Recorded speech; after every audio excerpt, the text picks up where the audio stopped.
stories. The home of sand and surf, poi, and pineapple has become the marijuana capital of the United States.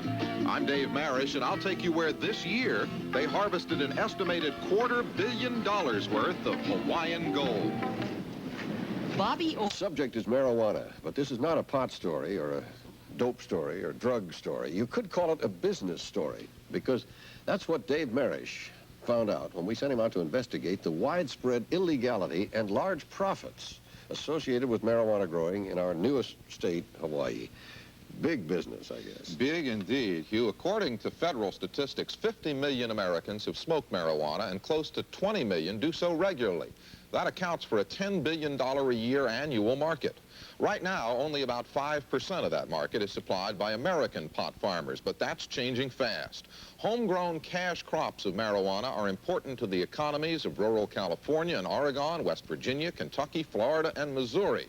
But by far the biggest profits are from the annual marijuana harvests out in our 50th state, America's island paradise. KUA, Honolulu. It's 8:23 in Hawaiian, your homegrown station. We remind you that it takes the world's best taro to make the world's best poi. Taro grown in Kauai's lush green Hanalei Valley, the only kind used in Haleiwa strained poi.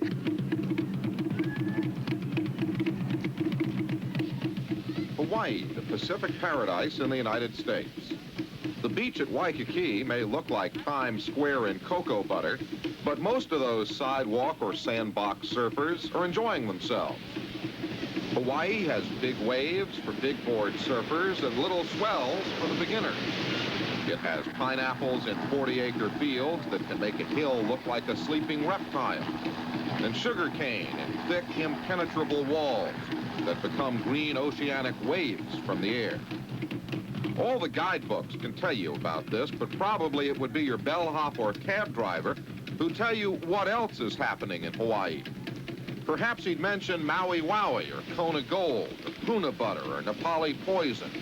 Those are the brand names for Hawaiian homegrown, the most expensive marijuana grown in the Western world.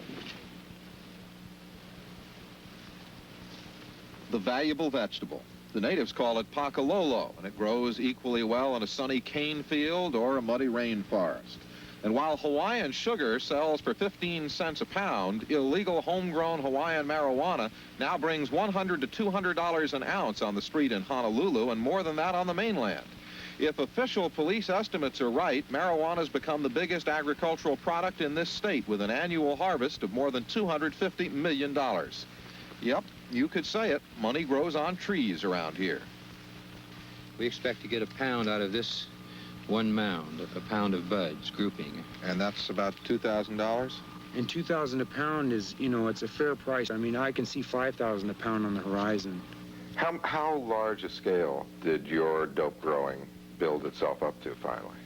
Well, at the peak, it was at probably $250,000. The marijuana crop here is the major unsubsidized agricultural crop, and it's run on a free enterprise, entrepreneurial cottage industry kind of approach. It's the bastion of free enterprise, and it is able to take care of itself without having to have the government come and bail it out. I mean, we grow the finest marijuana in the entire world here. Quality. If you're ever down on the leeward side, Pakalolo will tickle your feet. The hallucinogenic qualities of marijuana come from the plant's content of tetrahydrocannabinol, THC. Hawaiian marijuana is very high in THC. The taste and aroma of pot, growers claim, come from the environment in which the plants grow. One Hawaiian grower claims the fruit trees that surround his pot patch make for a sweet smoke. Something makes for a sweet price. Colombian marijuana might fetch $400 to $600 a pound in New York. The farmer's market price for Hawaiian weed is 3 to 4 times that, while a New York customer would pay up to $3,000 for a quality Hawaiian pound. Such bucks, growers claim, are not just the free gifts of a generous geography. Growing high-class marijuana, they claim, is a matter of constant care and considerable science. To make the plants more potent and to bush them out, we let a series of 3 leaves grow get well established, and then we take off the fourth set. This in turn brings the potency of the plant up and gives you a higher volume of buds because you're creating a bush instead of a single stalk. Who farms Hawaiian marijuana? It could be almost anyone, farming almost anywhere. They grow in the jungles of the backcountry and the backyards of Honolulu. I had a heart attack, so I was confined to this backyard for about 6 months. So I started getting into it a little bit deeper. How many have you been growing? I don't know, it's hard to say, man. I grew quite a bit of weed in this backyard. A bit of backyard marijuana can supplement a small income. Bigger patches can support whole colonies of families. I came from California, Southern California, and I came over here for a vacation last year, and I haven't left. And I'm with my family, and I'm into buying some land pretty soon, and it's a whole new life for me. I studied law on the mainland. I'm not a dummy. I just got off on this. Another grower scene was cottage industrial. How many plants did you wind up tending? The most I ever took care of was about 150 plants. And how big a space does that represent? Where did you have 150 plants? We grew it indoors. In a greenhouse? Mm-hmm.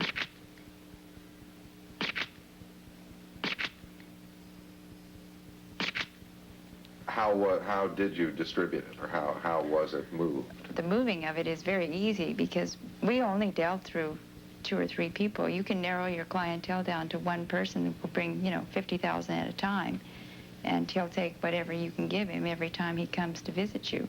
And there's no problem finding No, they buyers come like to that? you. You don't have to go out knocking on any doors. To be able to ship marijuana out of here in the quantity to make it worthwhile for large dealers to profit by, it would have to be shipped out of here by ship. See, to fly it out of here, you would, of necessity, have to package it in small quantities, subject it to a lot of handling by people at the airport, but that's not generally true with shipping. Now, there's 2 types of shipping that it could possibly leave by. First is our commercial cargo containers. Nobody really knows what is shipped in these containers. And also, a second means, there's a strong indication now that marijuana could be leaving Hawaii by private pleasure cruises. There are literally hundreds of private coves, inlets, and harbors where pleasure cruises could land, offload and unload cargo, and leave the island without detection. So that it simply is not within the resources of the legal community to interdict this traffic. It's not within the sources of this community as we find the kinds of facilities that we have to date. Give me that. But Hawaiian law enforcement hasn't given up. That's why a visit to a pot patch is a top-secret operation. We had to gear up for a hike to a hard-to-find corner of some hard-to-get-to country. Admiral Byrd started this way, huh? This is from an album by Mr. Rick Berman, P-U-S-T-E-D. You know what I mean? You understand what I'm talking about? Take a ride with me down to Napopo Bay, on the Kona coast where the sun shines every day.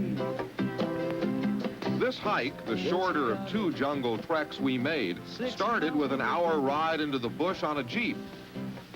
Then came a 90-minute stretch of jungle trails and mountain paths. You step where I step, don't step on that. You got to be careful of the booby trap. You look to the left and you look to the right. Well, I think it's gonna be a marvelous night.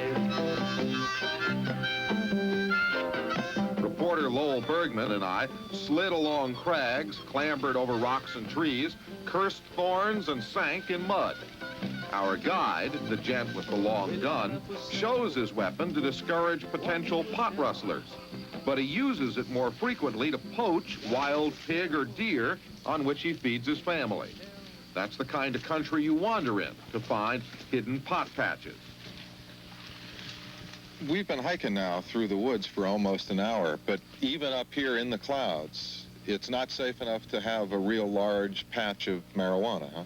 No, we had some busts about 2 weeks ago, I think. They came up into the mountains and busted a couple guys. So that's why even up here under the clouds, you have to plant a few plants here. We got some behind here, some behind here. We got plants all over the sides.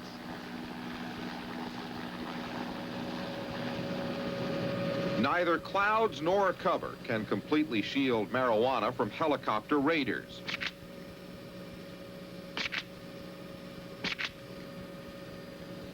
During this fall's harvest, the skies of Hawaii were loud with choppers, as local police and a variety of federal agencies teamed up for Operation Green Harvest, very likely the biggest series of pot raids in American history.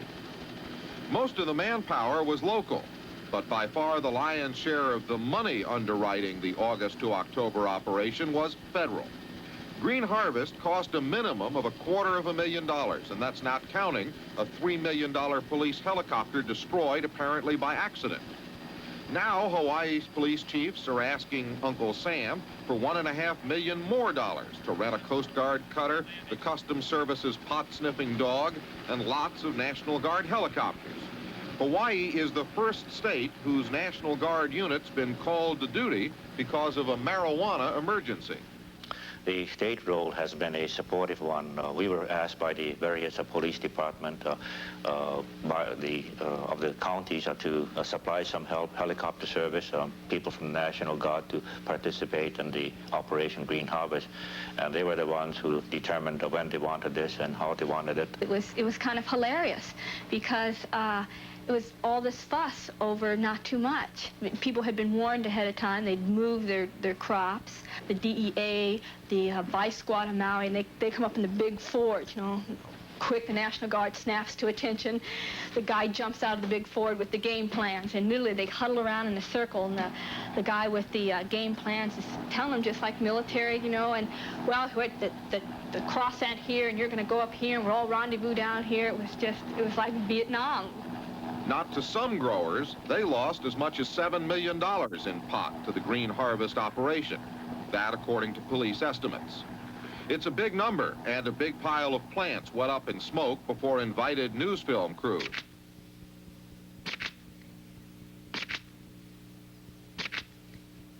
But what was the real impact of all this? Almost no growers were arrested. Almost all fields, police admit, were either replanted or moved to safer ground.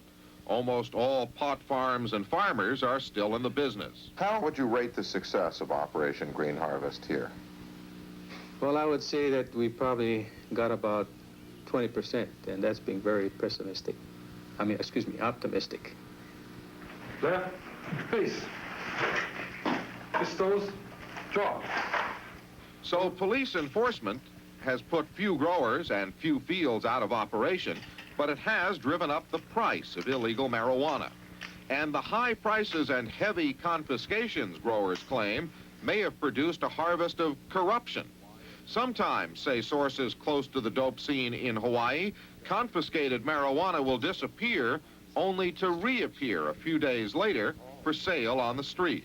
There's no arrest. I mean, there's no way of anyone knowing how much was taken. And then if there is an arrest, you go to court and you'll find out that you're only charged with about a third of the total weight of what was really taken. You're saying then that some local police officers are confiscating and then reselling rather than simply confiscating and burning marijuana? Yes, we're saying that. We're saying that. We're saying more than that. If you are a grower and you know when you have to harvest, there's a certain time that all the growers harvest, and you're in Honolulu one weekend and there's no marijuana, no buds, and this is what the connoisseurs are after, and this is where the money is. There's no buds. No buds because they have not been harvested. It's not time yet, okay? Green harvest starts 3-4 days after green harvest begins, which is just enough time for buds to dry. There's buds in Honolulu. Still no grower has cut early, but there's buds in Honolulu. The only people with buds are the local police. People who are in the marijuana scene will look at every means they can get to discredit the police operations.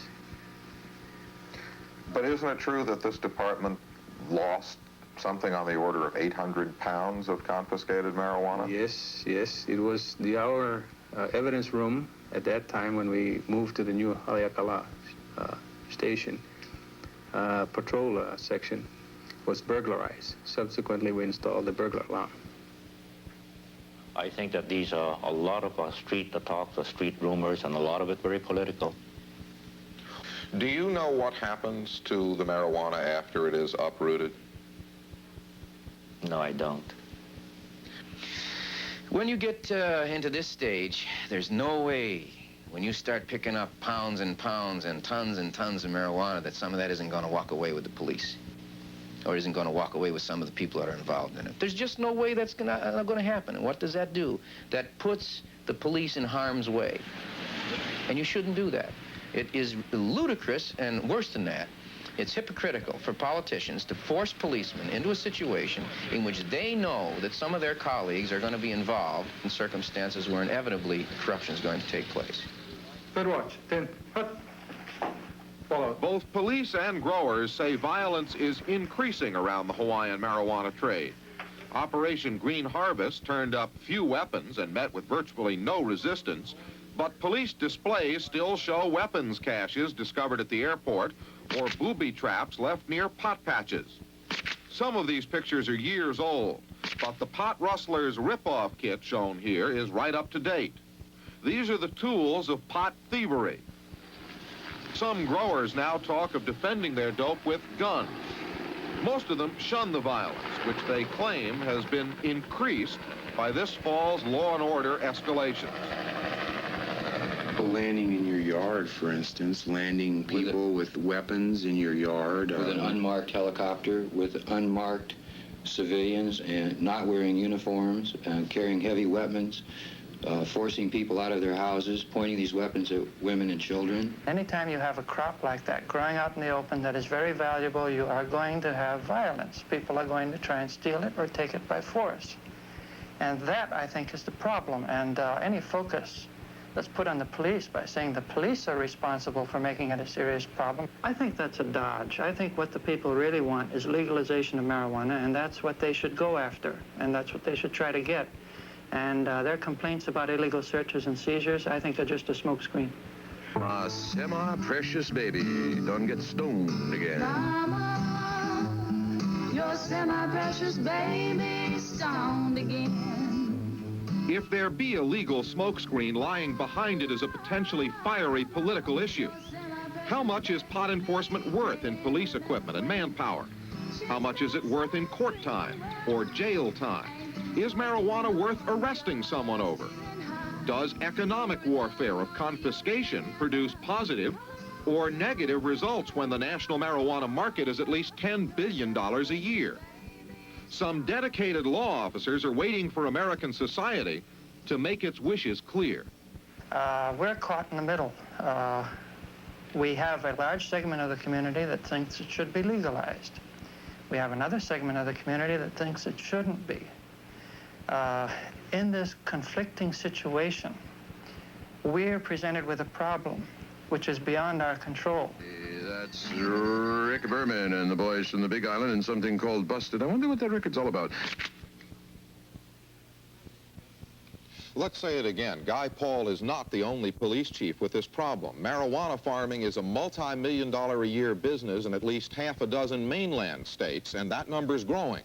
And law enforcement seems more and more overmatched. Today's marijuana prohibition does not stop up to 20 million regular American pot smokers, or 9 out of 10 American pot smugglers. And so far, at least, it hasn't shut down many American pot farmers either. In Hawaii, at least, stepping up law enforcement did not cut down on marijuana smoking or dealing. Both police and growers say the effect on marijuana farming has been slight and probably temporary. But there is evidence that 3 things have increased: corruption, violence, and the price of marijuana. Hugh? And that price would surely be less if it were legal, wouldn't it? Yes, I think that's a safe assumption. Did you get any reading as to the extent that old organized crime is involved in the traffic? In Hawaii, only on the fringes, although there's an assumption that the longer the business increases and becomes more lucrative, the more organized crime will be involved. Obviously, though, growing it, dealing it, moving it implies organization, so that you could say that almost everybody in the trade is a fairly well-organized criminal. And that might represent a force that would seek to help keep it illegal. Wouldn't it? It'd be to their advantage.